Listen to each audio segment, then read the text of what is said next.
Hey guys! Welcome to Couple. Please like and subscribe if you like this video. On Tuesday, the same day that 23 civilians were killed in suspected US-led coalition airstrikes in Syria, the Trump administration missed two deadlines for reporting civilian casualties from American military and counterterrorism operations. The failure to report on civilian casualties is a failure of accountability on the use of deadly force by this administration, says Daphne Aviatar, Amnesty International's Director of Security with Human Rights.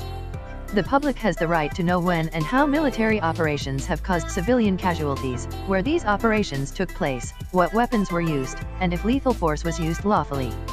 Last November, amid headlines that civilian deaths from U.S. airstrikes in Iraq, Syria, and Afghanistan had surged, Congress added a provision to the National Defense Authorization Act requiring the White House to issue an annual report outlining all military operations that may have killed civilians. The Trump administration has also apparently ignored an executive order issued by President Barack Obama in 2016 that requires the White House to report on the number of civilians and combatants killed by drone strikes and other counterterrorism activities. Both reports were due on May 1st. Aviatar says Congress added the reporting requirement to the defense bill because it was clear there was a huge increase in the number of strikes and civilian casualties under the Trump administration, but they were producing very little information about them. For each incident, the report must include the date, location, the number of civilians and enemy combatants killed, and whether it occurred in a declared theater of active armed conflict. In 2017, the British watchdog group Airwars tracked 601 confirmed civilian deaths from US-led airstrikes in Iraq and Syria and more than 3,300 alleged civilian deaths.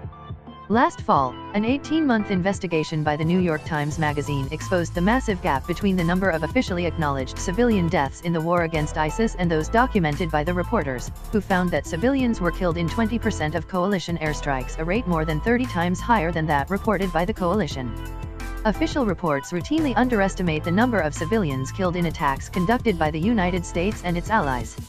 In June 2017, U.S. Central Command reported a total of 484 civilian deaths as a result of US-led coalition airstrikes against ISIS since August 2014.